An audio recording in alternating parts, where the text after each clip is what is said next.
Hello students, welcome. आज के इस क्लास में हम करेंगे एक मॉडल पेपर हिस्ट्री का। इससे पहले भी हमने मॉडल पेपर किए हैं और आने वाले वीडियोस में हम और ज़्यादा मॉडल पेपर्स करेंगे। आपका बोर्ड का जो पैटर्न है एग्ज़ाम का, उसके अकॉर्डिंग हम यहाँ पर आपके लिए ला रहे हैं इंपॉर्टेंट क्वेश्चन आंसर्स। और ये सारी जो पीडीएफ है आपको हमारे ऐप में मिल जाएगी। हमारा ऐप है एजुकेशन राइज, प्ले स्टोर पर अवेलेबल है और इस वीडियो के डिस्क्रिप्शन में उसका लिंक भी दिया हुआ है। आप उस लिंक पर क्लिक करके भी आप हमारा ऐप डाउनलोड कर सकते हैं। तो आइए शुरू करते हैं। इतिहास का हम देखेंगे मॉडल पेपर। सबसे पहले हम बात करेंगे खंड अ की बात करेंगे। दोस्तों मैं बता दूं कि ये जो मॉडल पेपर है ये पूर्णांक 80 हमने यहाँ पे शो किया है, क्योंकि आपकी वार्षिक परीक्षा का जो पूर्णांक रहेगा वो 80 नंबर का रहेगा और हाफ ईयरली का रहेगा 70 नंबर का। तो हाफ ईयरली में पैटर्न तो सेम ही रहेगा, लेकिन कुछ क्वेश्चंस कम ज़्यादा हो सकते हैं, कम क्वेश्चन नंबर के हिसाब से। ठीक है, तो पहला प्रश्न है कि बहुविकल्पी प्रश्न, निम्न प्रश्नों के उत्तर का सही विकल्प चयन करके उत्तर पुस्तिका में लिखिए, जैसा कि आपको बोर्ड में ऐसा निर्देश मिलेगा। और पहला प्रश्न है कि थार रेगिस्तान से लगा हुआ पाकिस्तान का रेगिस्तानी क्षेत्र क्या कहलाता है। ऑप्शन 4 हैं आपके पास, आंसर दीजिएगा इसका। ऑप्शन 1 है नखलिस्तान, ऑप्शन ब है पाकिस्तान, ऑप्शन स है चोलिस्तान और ऑप्शन द है अफगानिस्तान। तो दोस्तों इसका सही जवाब रहेगा ऑप्शन स, चोलिस्तान जो है वो कहलाता है। तो ये जो इलाका है जो कि अपने जो थार का रेगिस्तान है, राजस्थान से सटा हुआ जो थार रेगिस्तान है, इसका विस्तार जो पाकिस्तान में है, तो ये पाकिस्तान में चोलिस्तान के नाम से जाना जाता है। सही जवाब है इसका ऑप्शन स। दूसरा प्रश्न है, सर्वप्रथम सोने के सिक्के किन शासकों ने जारी किए थे। सोने के सिक्के जारी करने वाले शासक कौन थे। ऑप्शन 1 है शक शासक, ऑप्शन ब है कुषाण शासक, ऑप्शन स है मौर्य शासक और ऑप्शन द है गुप्त शासक। तो इसका सही जवाब है ऑप्शन ब, कुषाण शासकों ने सबसे पहले जो है सोने के सिक्के जारी किए थे। और कुषाण शासक, कुषाण वंश जो था, इसमें कनिष्क जो है वो सबसे प्रतापी शासक हुआ था कुषाण वंश का। दोस्तों सारे के सारे बहुत ही इंपॉर्टेंट क्वेश्चंस हैं, यहाँ पर हम आपको अवेलेबल करा रहे हैं मॉडल पेपर के पैटर्न के हिसाब से। आप इन्हें कंप्लीट वीडियो को कंप्लीट देखेंगे, जो जितने भी सारे क्वेश्चंस हैं आपके एग्जाम में, वार्षिक परीक्षा में, मैं आपको गारंटी के साथ कहता हूँ इसी में से आपके सारे के सारे क्वेश्चंस कवर हो जाएंगे। और इसके अलावा हमारी लाइव क्लास होती है रोजाना शाम को 8:30 बजे, तो आप लाइव क्लास जरूर ज्वाइन करिएगा और अपने मित्रों के साथ इस वीडियो को शेयर भी करते रहिए, ताकि वो लोग भी हमारे साथ जुड़ जाएं और जो नए साथी हैं वो चैनल को सब्सक्राइब करेंगे। और साथ ही साथ इस वीडियो के इस चैनल में जो ऑल नोटिफिकेशन बेल है उसको प्रेस करेंगे, ताकि कोई भी वीडियो हमारा जो अपलोड होता है उसको आप मिस ना कर सकें। और हमारा टेलीग्राम चैनल है एजुकेशन राइज नाम से, आप उसे भी ज्वाइन कर लीजिए। लिंक इस वीडियो के डिस्क्रिप्शन में दिया हुआ है। वो वहाँ पर आपको जीके के क्वेश्चंस मिलते हैं आपके सिलेबस के अकॉर्डिंग, और उसके अलावा वहाँ पर जो इन्फॉर्मेशन होती है, इंपॉर्टेंट इन्फॉर्मेशन एग्जाम से रिलेटेड, वो भी आपको हम वहाँ पर अवेलेबल करवाते हैं। आइए आगे बढ़ते हैं, नेक्स्ट प्रश्न देखते हैं। तीसरा, किस शासक के लिए देवनामप्रिय उपाधि का प्रयोग हुआ था। वैसे बिल्कुल इजी क्वेश्चन है, आप सब लोगों को आता होगा। आप जो प्रश्न आते हैं उसका आप कमेंट बॉक्स में जो है वो कमेंट करते जाइए और राइट आंसर का मिलान करते जाइए। 4 ऑप्शन है आपके पास, बताइए क्या आंसर इसका राइट रहेगा। पहला है समुद्रगुप्त, दूसरा है चंद्रगुप्त, तीसरा है अकबर और चौथा है अशोक। तो दोस्तों सही जवाब रहेगा इसका ऑप्शन द, अशोक को देवनामप्रिय उपाधि से, देवनामप्रिय और प्रियदर्शी के नाम से जो है वो उसको संबोधित किया गया है। तो इसका सही जवाब है ऑप्शन द। नेक्स्ट प्रश्न है चौथा, महाभारत के रचयिता किसे माना जाता है। ऑप्शन 1 है विशाखदत्त को, ऑप्शन 2 है बाणभट्ट को, ऑप्शन स है कालिदास को और ऑप्शन द है वेदव्यास को। तो महाभारत के रचयिता वेदव्यास जी को माना जाता है। सही जवाब रहेगा ऑप्शन द। नेक्स्ट प्रश्न है पांचवा, गोत्र से बाहर विवाह करने को कहते हैं। गोत्र से बाहर विवाह करने को क्या कहते हैं। एक गोत्र से बाहर जो दूसरे गोत्र में विवाह होता है उसे क्या कहते हैं। ऑप्शन 1 है बहिर्विवाह, ऑप्शन ब है अंतर विवाह, ऑप्शन स है प्रेम विवाह और ऑप्शन द है उपर्युक्त में से कोई नहीं। तो दोस्तों गोत्र से बाहर जो विवाह होता है उसे बहिर्विवाह पद्धति कहते हैं और इसका सही जवाब है ऑप्शन 1। और गोत्र के भीतर जो विवाह होता है उसे अंतर विवाह कहते हैं। तो सही जवाब है ऑप्शन अ, बहिर्विवाह पद्धति। आपको बता दूं दोस्तों कि हम अपने चैनल पर बाकी जो आपके सब्जेक्ट्स हैं, हिस्ट्री के अलावा आपका Hindi compulsory, English compulsory, Hindi साहित्य, पॉलिटिकल साइंस, ये सारे के सारे सब्जेक्ट हम पढ़ाते हैं और इन सब के अपलोडेड वीडियोस आपको प्लेलिस्ट वाइज मिल जाएंगे। और अगर आप इंटरेस्टेड हैं तो रोजाना शाम को 8:30 बजे हमारी लाइव क्लास होती है, वहाँ पर अल्टरनेटिव डेज में हम इन सारे सब्जेक्ट्स को पढ़ते हैं। तो आप जरूर ज्वाइन करिएगा 8:30 बजे हमारी लाइव क्लास, और बोर्ड एग्जाम्स तक हम लगातार आपके साथ बने रहेंगे और आपको विभिन्न प्रकार के चैप्टर्स, क्वेश्चन आंसर्स और मॉडल पेपर्स अवेलेबल करवाएंगे। आइए आगे बढ़ते हैं, अगला प्रश्न देखते हैं।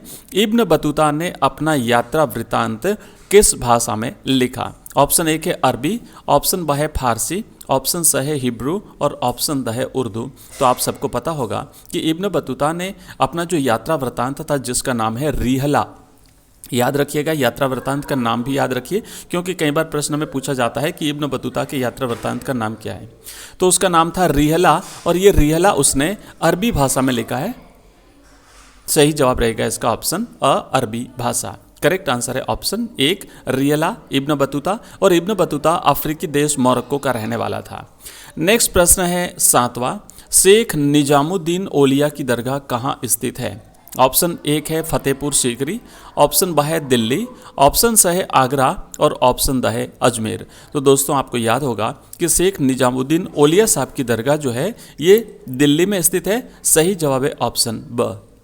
हमारे राजस्थान में अजमेर में शेख मोइनुद्दीन चिश्ती साहब की दरगाह है, जिन्हें गरीब नवाज ख्वाजा मोइनुद्दीन चिश्ती साहब के नाम से भी जाना जाता है। तो वो अजमेर में स्थित है। और निजामुद्दीन औलिया साहब की दरगाह जो है वो दिल्ली में स्थित है। सही जवाब है ऑप्शन ब। अगला प्रश्न है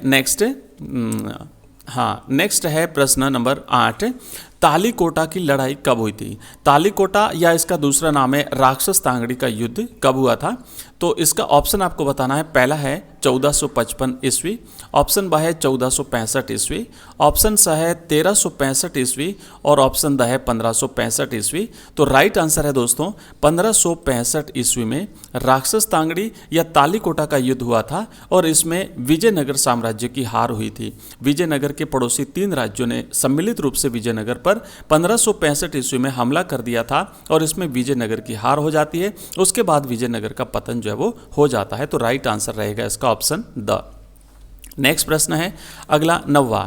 अलीपुर चिड़ियाघर की स्थापना किसने की थी? ऑप्शन ए के फ्रांसिस बुकानन ने, ऑप्शन ब है लॉर्ड वेलेस्ली ने, ऑप्शन स है महाराजा मेहताब चंद ने और ऑप्शन द है चार्ल्स कॉर्नवालिस ने। तो इस प्रश्न का सही जवाब है ऑप्शन अ, फ्रांसिस बुकानन ने अलीपुर चिड़ियाघर की स्थापना की थी। नेक्स्ट प्रश्न है 10वां। डेविड रिकार्डो था एक क्या था डेविड रिकार्डो? ऑप्शन 1 है चिकित्सक, ऑप्शन ब है अर्थशास्त्री, ऑप्शन स है गवर्नर जनरल और ऑप्शन द है इतिहासकार। तो डेविड रिकार्डो जो है ये ब्रिटेन का एक जाना माना अर्थशास्त्री था और इस अर्थशास्त्री डेविड रिकार्डो के सिद्धांत के आधार पर दक्कन बम्बई में अंग्रेजों ने जो राजस्व प्रणाली जिसे रेतवाड़ी के नाम से जाना जाता है वो जो अपनाई थी, वो इसी अर्थशास्त्री डेविड रिकार्डो के सिद्धांतों से प्रभावित होकर के और उसके सिद्धांतों के हिसाब से उन्होंने रेतवाड़ी व्यवस्था लागू की थी अंग्रेजों ने बम्बई दक्कन में। और इससे पहले इन्होंने बंगाल में इस्तमरारी बंदोबस्त व्यवस्था को लागू कर दिया था। लेकिन इस्तमरारी में व्यवस्था ये थी कि आपने एक बार जो राशि तय कर दी है उसे बढ़ा नहीं सकते थे। तो इन्होंने इसके लिए दक्कन बम्बई में अपने राजस्व को बढ़ाने के लिए रेतवाड़ी व्यवस्था लागू की थी। नेक्स्ट प्रश्न है 11वां। गारेर मठ क्या था? ऑप्शन 1 है एक मैदान था, ऑप्शन ब है एक शहर था, ऑप्शन स है एक बस्ती थी और ऑप्शन द है एक पक्षी था। तो दोस्तों सही जवाब रहेगा ऑप्शन अ, गारेर मठ जो है ये एक मैदान था। राइट आंसर है ऑप्शन अ। नेक्स्ट प्रश्न है 12वां और जो ऑब्जेक्टिव टाइप के क्वेश्चन है इसमें आपके 12 जो है वो ऑब्जेक्टिव टाइप में एमसीक्यूज पूछे जाएंगे। उसके बाद में फिर आपके रिक्त स्थान वाले प्रश्न आएंगे, 6 रिक्त स्थान वाले प्रश्न आएंगे। उसके बाद में आपकी 11 और 12 या तो 11 या 12 जो है वो अति लघुत्रात्मक प्रश्न आएंगे। तो ये सारे के सारे भाग अ में सम्मिलित हैं। उसके बाद फिर आपका आएगा खंड ब, खंड स और खंड द। और खंड द में आपको दोस्तों मिलेंगे मतलब ऑप्शंस मिलेंगे कि 2 में से कोई एक आपको करना है। चलिए 12वां प्रश्न देख लेते हैं। निम्न में से किस राजनेता द्वारा अ बंच ऑफ लेटर्स का संकलन किया गया? दोस्तों काफ़ी इंपॉर्टेंट प्रश्न है, परीक्षा में आने आने की पूरी संभावना है। जो प्रश्न इंपॉर्टेंट हैं, हालांकि सारे इंपॉर्टेंट हैं, पर फिर भी जो ज़्यादा जिसकी संभावना बनती है वो मैं आपको विशेष रूप से बता देता हूँ, तो आप इन प्रश्नों को विशेष ध्यान से पढ़िएगा। प्रश्न ऑप्शन 1 है जवाहरलाल नेहरू द्वारा, ऑप्शन ब है महात्मा गांधी द्वारा, ऑप्शन स है डॉक्टर राजेंद्र प्रसाद द्वारा और ऑप्शन द है डॉक्टर राधा कृष्णन के द्वारा। तो दोस्तों सही जवाब रहेगा अ बंच ऑफ लेटर्स का संकलन जो है वो पंडित जवाहरलाल नेहरू के द्वारा किया गया था। राइट आंसर रहेगा ऑप्शन अ जवाहरलाल नेहरू। ठीक है, तो ये हमने किए अभी तक ऑब्जेक्टिव टाइप के क्वेश्चंस और मैं आशा करता हूँ आपको काफ़ी पसंद आए होंगे। आगे हम करेंगे रिक्त स्थान की पूर्ति वाले प्रश्न। पहला प्रश्न है, रिक्त स्थान है शब्द लोगों द्वारा पात्रों जैसे कि घड़ों में रखी गई वस्तुओं के लिए प्रयुक्त किया जाता था। मतलब कुछ ऐसे बड़े पात्र होते थे, मिट्टी के पात्र होते थे, जैसे मान लो घड़े हैं और बड़े बड़े जो पात्र होते थे, उन पात्रों में क्या होता था कि वस्तुओं को रखा जाता था। तो उनके लिए क्या शब्द प्रयुक्त होता था? तो उनके लिए शब्द जो प्रयुक्त होता था वो था संचय। संचय मतलब इकट्ठा करना, है ना। इन पात्रों में विभिन्न प्रकार की वस्तुओं को इकट्ठा करके रखा जाता था, तो वो संचय कहलाता था। तो आप यहाँ लिखेंगे कि संचय शब्द लोगों द्वारा पात्रों जैसे कि घड़ों आदि में रखी गई वस्तुओं के लिए प्रयुक्त किया जाता है। ऑप्शन इसका सही जवाब रहेगा संचय। आपको यहाँ पर क्या करना है कि रिक्त स्थान की पूर्ति करनी है, एक शब्द लिखना है और एग्जाम में आप क्या करेंगे, प्रश्न आपको रिपीट करने की आवश्यकता नहीं है, प्रश्न की क्रम संख्या लगा करके और उत्तर लिख देना मात्र संचय। ठीक है, ये आपका आंसर हो जाएगा। दूसरा प्रश्न है कि इब्न बतूता सिंध पहुंचा तो उसने सुल्तान रिक्त स्थान के लिए भेंट स्वरूप घोड़े, ऊंट और दास खरीदे। तो इब्न बतूता जो मोरक्को से भारत आया था और वो सिंध के रास्ते होते हुए भारत में प्रवेश करता है, तो सिंध जब पहुंचा तो उसने किस सुल्तान के लिए, जबकि जो कि वो दिल्ली का सुल्तान था, तो कौन से सुल्तान के लिए उसने ऊंट, घोड़े और दास भेंट स्वरूप देने के लिए खरीदे थे? तो इसका सही जवाब रहेगा मोहम्मद बिन तुगलक। आप यहाँ पे लिखेंगे आंसर कि मोहम्मद बिन तुगलक के लिए इब्न बतूता ने जो है वो ये घोड़े, ऊंट और दास उनको भेंट देने के लिए खरीदे थे। और इब्न बतूता मोरक्को का निवासी था। इब्न बतूता के ग्रंथ का नाम है रिहला और ये अरबी भाषा में लिखा गया है। मैं मिलते जुलते जो भी क्वेश्चंस होते हैं आपकी परीक्षा में आने की जिनकी संभावना रहती है, तो वो सारे के सारे क्वेश्चंस आपको बता देता हूँ, आप लोग इनको याद करके रखें। अगला प्रश्न है नेक्स्ट कि सत्यजीत राय की प्रसिद्ध फिल्म जलसा घर की शूटिंग कहाँ पर हुई थी? तो आप लिखेंगे पंडुल राजमहल में सत्यजीत राय की इस प्रसिद्ध फिल्म जलसा घर की शूटिंग हुई थी। नेक्स्ट प्रश्न है हमारा अगला, नाना साहेब कानपुर के रिक्त स्थान है उत्तराधिकारी थे। तो कानपुर के किस शासक के उत्तराधिकारी थे? तो आप लिखेंगे कि पेशवा बाजीराव द्वितीय, है ना, पेशवा बाजीराव द्वितीय के उत्तराधिकारी थे नाना साहेब, याद रखिएगा। और नाना साहेब ने कानपुर से 1857 के विद्रोह का नेतृत्व किया था। झांसी की रानी लक्ष्मीबाई ने झांसी से किया था।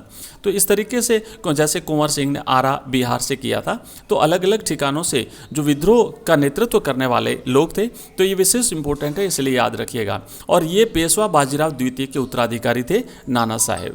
नेक्स्ट प्रश्न है दोस्तों, अगला प्रश्न है नेक्स्ट कि अपने चमड़े की वस्तुओं, ऊनी और सूती कपड़ों के लिए प्रसिद्ध था। ऑप्शन यहाँ पे लिखेंगे कानपुर। कानपुर जो है ये अपने ऊनी वस्तुओं, सूती कपड़ों के लिए प्रसिद्ध था। और अगला प्रश्न है कि सरकारी आंकड़ों के मुताबिक 1921 में कितनी हड़तालें हुई थी?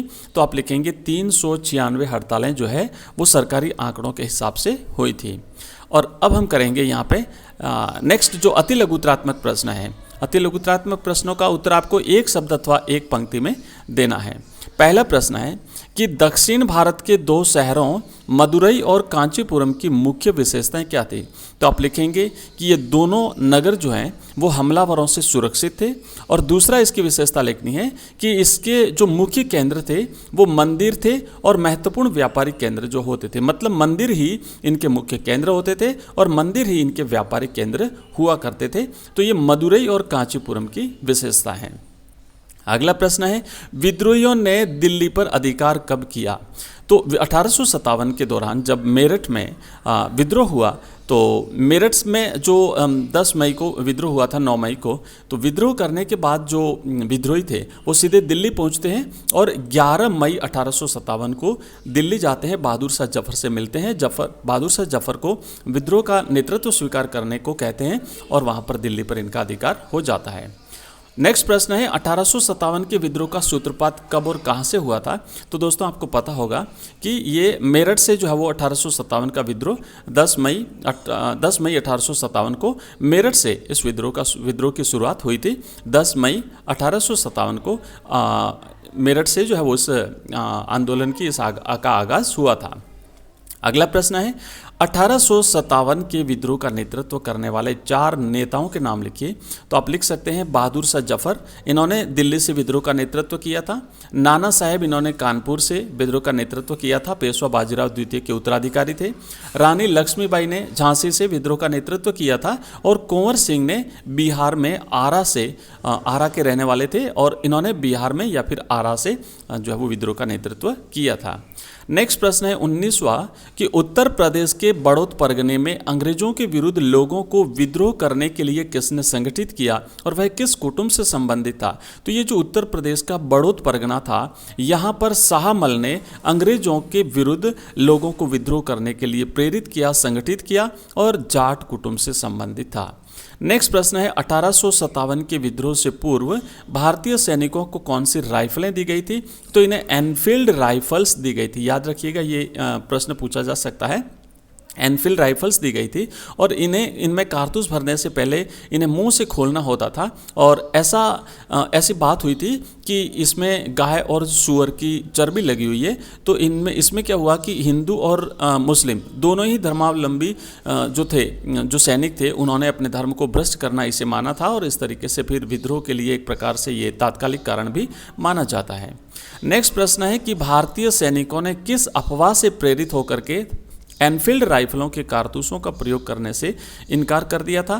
तो इसमें गाय और सूअर की चर्बी लगी हुई थी, ऐसी अफवाह फैली थी और इसीलिए इन्होंने मना कर दिया था। नेक्स्ट प्रश्न है 22वां कि अंग्रेजों ने 1857 के विद्रोह से पूर्व गोद लेने को अवैध घोषित कर अनेक रियासतों पर अधिकार कर लिया था। ऐसे किन्हीं 3 रियासतों के नाम लिखिए। तो आप लिखेंगे झांसी, सतारा और नागपुर। और दोस्तों इसी के साथ हम यहाँ पर एक और प्रश्न है कि अंग्रेजों ने अवध के नवाब वाजिद अली शाह को गद्दी से हटा करके कहाँ पे निष्कासित कर दिया था। तो उन्हें कलकत्ता भेज दिया था। तो याद रखेंगे, उन्हें निष्कासित करके कोलकाता भेज दिया गया था। तो ये हमने जो आपका अखंड है उसके प्रश्न उत्तर किए हैं। नेक्स्ट वीडियो में हम खंड ब, खंड स और खंड द के प्रश्न आंसर भी देखेंगे। और अगर आपको वीडियो पसंद आया तो चैनल को सब्सक्राइब करिएगा दोस्तों, इसे लाइक भी करिए और अपने मित्रों के साथ इसे शेयर करिए। और ये जो PDF है ये आपको हमारे ऐप में मिल जाएगी। एजुकेशन राइज नाम से हमारा ऐप है, उसका लिंक इस वीडियो के डिस्क्रिप्शन में दिया हुआ है। आप उस पर क्लिक करके आप हमारे ऐप में सीधे पहुँच जाएंगे और इसके अलावा आप हमारा टेलीग्राम चैनल भी ज्वाइन कर सकते हैं। थैंक यू दोस्तों, मिलते हैं नेक्स्ट वीडियो में। तब तक के लिए धन्यवाद, बाय।